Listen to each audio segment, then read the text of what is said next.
At Highland Hill Farm, I believe that most trees should be trimmed maybe at least once a year, or every tree should be at least looked at over the winter time. One of the things we're doing right here is we're looking at our green giant arborvitaes, and we're trimming them back. I believe that trimming back green giant arborvitaes is a very good thing that makes them healthier and makes sure that they have 1 liter to it. This is a tree I just trimmed, and this is a tree that I haven't trimmed yet. First thing you can notice for sure is that there's a huge difference in size. I don't mind knocking a foot off the top of the tree to make the center of the tree a little bit denser and thicker. You can see this guy here is real thin. I'm not really keen on real thin ones. I wouldn't mind taking off 1.5 feet on that one just to make sure it thickens and pulls. And you can see this guy here, this has been trimmed. And you can see I trim it here, and I also trim it on the other side to try to encourage a more denser look to the plant.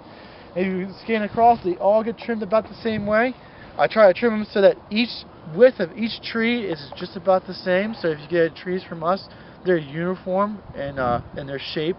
I also try to trim the block all at the same time, so when they grow out, they all flush at the same time, and they all are all on the same step when it comes from on a pruning program basis.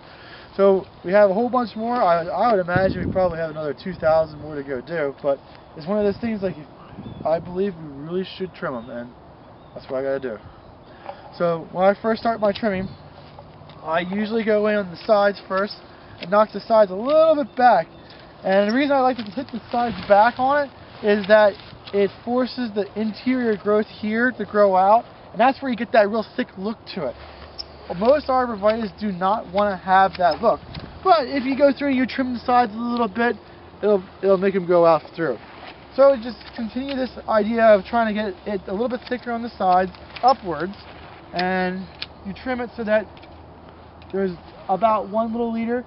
Sometimes there's 2 or 3, depending on what you're thinking that the tree should look like, but I try to keep 1. My brother likes to have 2, and I know some people that like to have 3 to it.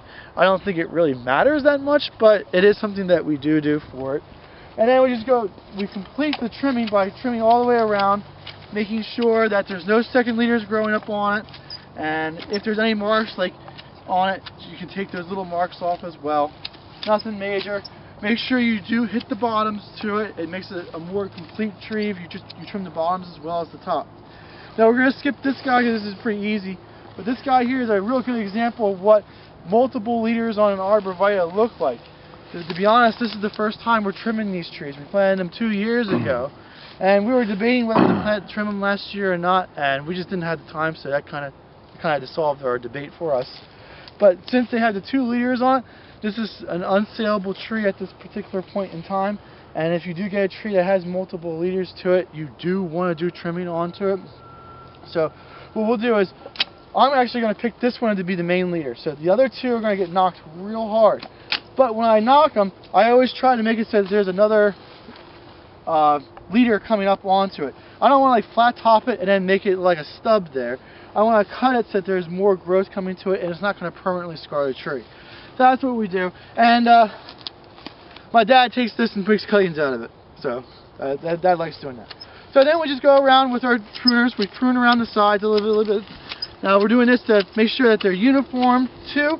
Some of them get real fat if you don't trim the sides to it, and if they're real fat and some are real thin, you're going to have an ununiform product, and that's never really a good thing to it.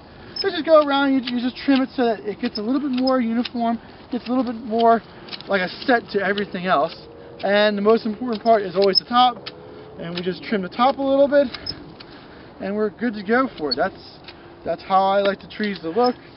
And when you're really into the gear of trimming the trees like these we have here, how long does it take you to do a tree? It depends on the size. This size here, since they're a little bit bigger, I would say maybe like a minute to do each tree. That's also doing with these. I like this most. There's a lot of other types of instruments or tools to use, but I think this is the safest. And with this, there's no OSHA requirements, so you don't have to worry about chaps or making it a safe workplace for your employees. Thank you very much, Mike. You're welcome. And if they want to ask you a question, what telephone number can they reach you at? My cell phone number is 267. At Highland Hill Farm, we grow lots of green giant arborvitaes and other arborvitaes, such as elegantissima and emerald green. We also carry one that's a gold cover called Forever Goldie. We sell our arborvitaes directly to the public and wholesale. We're located in Bucks County, PA, near Doylestown. And again, you can reach Mike if you have more questions at 267-446-2376.